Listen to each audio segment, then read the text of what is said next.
আসসালামু আলাইকুম ওয়া রাহমাতুল্লাহি ওয়া বারাকাতুহু। হামিদা ওয়া মুসাল্লিয়া ওয়া মুসাল্লিমা আম্মা বাদ। সম্মানিত দর্শক শ্রোতা, ইতিপূর্বে আপনাদের খিদমতে মাবনির প্রকারসমূহ সম্পর্কে আমি আপনাদের খিদমতে আলোচনা করেছি। মাবনি এর প্রথম প্রকার, মাবনির মধ্যে মাবনি আসল এবং মুশাবাহ মাবনি আলোচনা করেছি।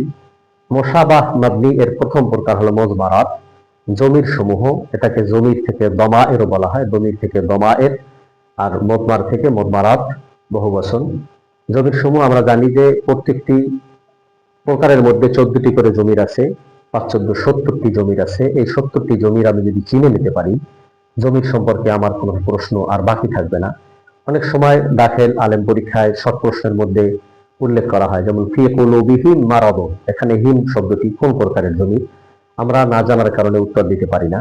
আমরা যদি এই প্রকারগুলো শিখি এবং এই জমিরগুলো আমরা মুখস্থ করে নেই, আমার কোনো প্রকারের জমির আর ইনশাআল্লাহ বাঁচবে না। প্রথম প্রকার হলো জমিরে মারফুয়ে মুত্তাসিল। জমিরে মারফু যেটা রফার হালতে আছে এমন জমিরটা। জমিরে মুত্তাসিল মানে মিলিত, অর্থাৎ ফেলের সাথে যে জমিরটি মিলিত থাকবে, ফেলের ভিতরে যে জমিরটি লুকায়িত থাকবে, সেটা হলো মারফুয়ে মুত্তাসিল। যেমন ফাআলা থেকে ফাআল না, নাসারা থেকে একেবারে 14টি শিকার শেষ পর্যন্ত নাসার না, কতালা থেকে কতাল না, মোজারের মধ্যে ইয়া ফালু থেকে না ফালু। এই ফেলগুলোর মধ্যে যে জমিরগুলো আছে, আবারও উল্লেখ করছি যে ফেলের মধ্যে যে জমিরগুলো লুকায়িত আছে, এগুলো হলো মারফুয়ে মুত্তাসিল।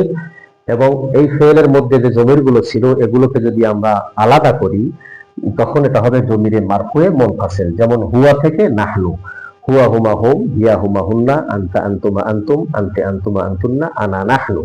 এই যে জমিরগুলো, এগুলো আলাদাভাবে, যেমন হুয়া জাইদুন, হুয়া জাইদুন যদি আমরা উল্লেখ করি, এখানে জায়েদের শব্দ থেকে হুয়া শব্দটি পৃথক, এই জন্য হুয়া শব্দটি মুনফাসিল। আর ফাআলার মধ্যে যে হুয়া জমিরটি আছে, এই জমিরটি হলো মুত্তাসিল মানে মিলিত, অর্থাৎ ফেলের সাথে মিলিত থাকার কারণে সে জমিরে মারফুয়ে মুত্তাসিল, এবং হুয়া শব্দটি আলাদা উল্লেখ করার কারণে সে জমিরে মারফুয়ে মুনফাসিল। তাহলে এখানে আমরা 14টি জমির চিনে দিলাম। একটি শুধু ফাআলা নয়, ফাআলা, নাসারা, কতালা, দরাবা, সামিআ, প্রত্যেকটা শব্দের মধ্যে একটা জমির আছে মিলিত অবস্থায়। আর এটা যদি আলাদা হয়, হুয়া হুমাহুম, এটা জমিরে মারফুয়ে মুনফাসিল। 3 নাম্বার জমিরে মানসুবে মুত্তাসিল, যে জমিরগুলো মানসুব হয় অর্থাৎ তারকিবে মাফউল হয়, তারকিবের মধ্যে যে জমিরগুলো নসবের হালতে থাকে, সেই জমিরগুলো জমিরে মানসুবে মুত্তাসিল। আপনারা খেয়াল করবেন, প্রত্যেকটা ফেলের সাথে অনেক সময় জমির আসে দরাবাহু। এই যে হু জমিরটি, এখানে দরাবা শব্দের সাথে দরাবার মধ্যে একটি জমির আছে, এবং হু আবার আরেকটা আলাদা জমির। তাহলে প্রত্যেকটা ফেলের সাথে যে হু হুমা হুম, হা হুমা হুন্না, কা কুমা কুম, কে কুমা কুন্না, ই না, হু থেকে না পর্যন্ত এই প্রত্যেকটা ফেলের সাথে হু হুমা হুম এই জমিরগুলো যদি মিলিত অবস্থায় আসে, এই জমিরগুলোকে আমরা বলবো জমিরে মানসুবে মুত্তাসিল। আবারও লক্ষ্য করুন যে ফেলের সাথে যে জমিরগুলো হু থেকে না পর্যন্ত, এই জমিরগুলো যদি ফেলের সাথে মিলিত অবস্থায় থাকে এবং সেটা তারকিবে যদি মাফউল হয়, মানসুব হয়, বা কোনো কারণে যে ইন্না আসার কারণে যদি নসবের অবস্থায় থাকে, তখন সেই জমিরগুলো জমিরে মানসুবে মুত্তাসিল, হু থেকে না পর্যন্ত। আমরা দেখি দারাবতুহু, দরাবাহু, আকরামতুহু, এই যে হু শব্দটি আছে, এটা জমিরে মানসুবে মুত্তাসিল। আর জমিরে মানসুবে মুনফাসিল হলো, আপনারা সবসময় মনে রাখবেন যে ইয়া শব্দের সাথে মিলিত হয়ে আসবে। ইয়া, ইয়া শব্দের সাথে আলাদাভাবে, এখানে দরাবাহু একসাথে ছিল, আর ইয়াহু, যেমন আমরা বলি ইয়াকা না'বুদু ওয়া ইয়াকা নাস্তাঈন, এই ইয়াহু শব্দটি এটা একটা জমির।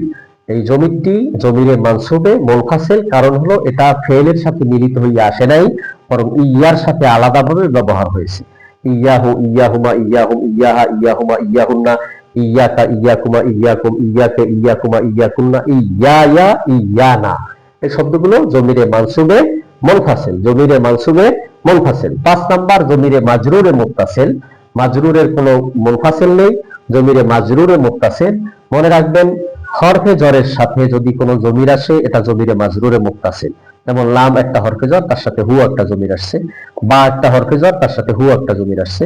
এবং হরফে জরের সাথে যেই জমিরগুলো মিলিত থাকবে, সেই জমিরগুলো জমিরে মাজরুরে মুত্তাসিল। এবং এসএম এর সাথে যদি কোনো জমির থাকে, ওই জমিরটাও জমিরে মানসুবে মুত্তাসিল, জমিরে মাজরুরে মুত্তাসিল। যেমন কলামুহু, ইসমুহু। আমরা এখানে কলম শব্দটি একটা এসএম, এই এসএম এর সাথে জমির আসছে, আর ইসমুর একটা শব্দ, এর সাথে একটা জমির আসছে। অর্থাৎ জমিরে মাজরুরে মুত্তাসিল কিন্তু খুবই সহজ বিষয়, হরফেজর অথবা কোনো এসিমের সাথে যেই জমিরগুলো মিলিত অবস্থায় আসে সেই জমিরটা হলো জমিরে মাজরুরে মুত্তাসিল। যেমন ফি কুলুবিহিম, ফি কুলুবিহিম, এখানে একটা কুলুব শব্দের সাথে হিম আসছে, এসিমের সাথে জমির আসছে, এসিমের সাথে জমির আসার কারণে সেটা মাজরুরে মুত্তাসিল। তাহলে আমরা জানলাম যে জমির 5 প্রকার: জমিরে মারফুয়ে মুত্তাসিল, মারফুয়ে মুনফাসিল, মানসুবে মুত্তাসিল, মানসুবে মুনফাসিল, জমিরে মাজরুরে মুত্তাসিল। এই প্রত্যেকটার মধ্যে 14টি করে জমির আছে। একেবারে আপনি প্রথম থেকে হিসাব করবেন, 14টি করলে 5 14 70টি জমির হয়। আপনি এই 70টি জমির আশা করি এখান থেকে ভিডিও দেখার পরে সম্পূর্ণ মুখস্থ করতে পারবেন। যদি উৎসাহ থাকে, ইচ্ছা থাকে, মনের ইচ্ছা জাগলেই তখন তার শেখার আগ্রহ জাগবে। অতএব আপনারা ইচ্ছা আগে তৈরি করেন এবং প্রতিদিন ধারাবাহিকভাবে অল্প সময় করে হলেও ভিডিওগুলো দেখে দেখে আপনারা কিছু জ্ঞান হাসিল করবেন। এজন্যই আপনাদের খেদমতে এই ভিডিওগুলো তৈরি করা। আল্লাহ তাআলা আমাদের এই খেদমতকে ইখলাসের সাথে কবুল করে, আমিন। আসসালামু আলাইকুম ওয়া রাহমাতুল্লাহি ওয়া বারাকাতুহু।